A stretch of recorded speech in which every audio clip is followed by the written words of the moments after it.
Hey everybody, it's Will from the Back 40, and this message is going out to all of my friends in rural America. And my question today is, how far is a bridge too far? You have to understand that the reason I came onto social media to begin with was to make a case that there are three areas of policy in rural America that are critical to saving our way of life. Not only saving our communities, but also ensuring that we live good lives with great health care, excellent schools for our children, and economic policies in rural America that will allow us to prosper and grow. My question to you is simply this, especially those of you that voted for Donald Trump at least once, maybe twice, in some cases, maybe three times. How far is a bridge too far when it comes to the policies that are damaging rural America? At the end of this year, based on the projections that have been put together by leading healthcare organizations, 3.5 million people in this country at a minimum are going to lose their health insurance because of the cuts to Medicaid earlier this year. The number could be as high as 5 million. And by the year 2031, up to 15 million people are going to lose their health insurance as a result of these changes in funding. Now, something you may not know if you live in rural America is that the majority of people, as a percentage of the population that take advantage of these benefits, live right here where we do, in rural America. As a matter of fact, on average, these cuts have eliminated $137 billion from rural health care. And the $50 billion that the Republicans added back in, well, it's like a modern day Hunger Games.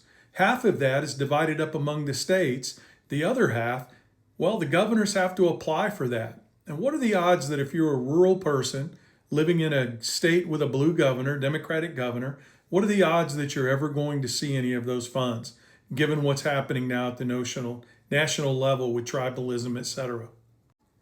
But here are some things I want you to consider as you're in the process of determining whether or not you're going to be able to afford your insurance at the end of the year.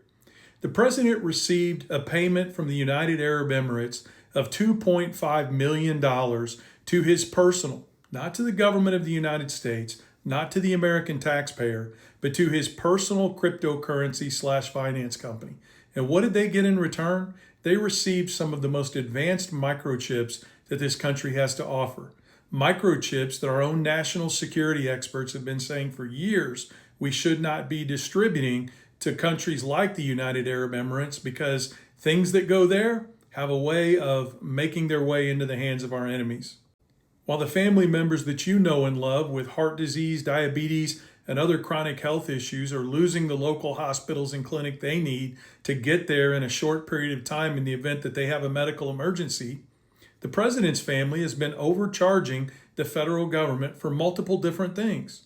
In his first administration, they demanded that foreign visitors coming here to do business with the United States government stay at his own hotels and properties. And they charged them a higher than average rate, a higher than market rate for the privilege of staying there. Every time the president travels to one of his own properties, he overcharges the federal government, he overcharges the Secret Service, etc., for all the services that those hotels and properties offer, while the security staff and personnel who guard the president are there and staying at those hotels. And the accusations don't just end there. There are accusations that the president or some of his closest friends have heavy investments in South America, not only in the peso, but in markets in Argentina, etc., which may explain the bailouts that we're offering in terms of the currency exchanges that are happening right now. The president of the United States and his family have made $3 billion off the presidency. Now, there was a time in this country when, regardless of political party, no one in our country would have stood for that. That would have been an impeachable offense. It would have been a bridge too far.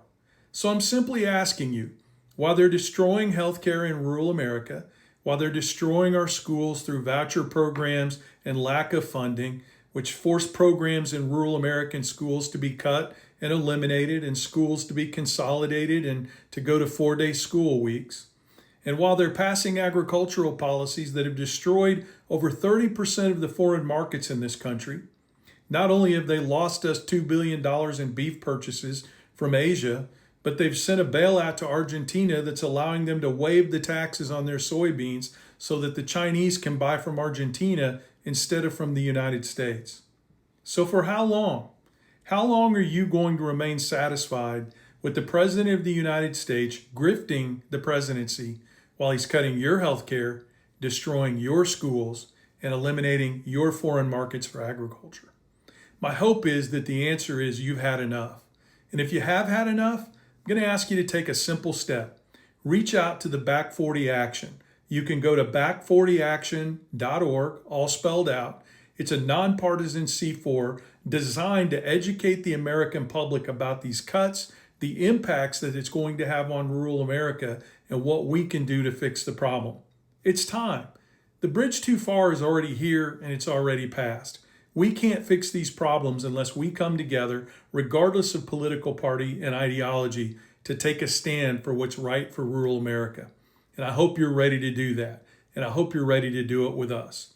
Go to Back40Action, all spelled out, .org, and join us today.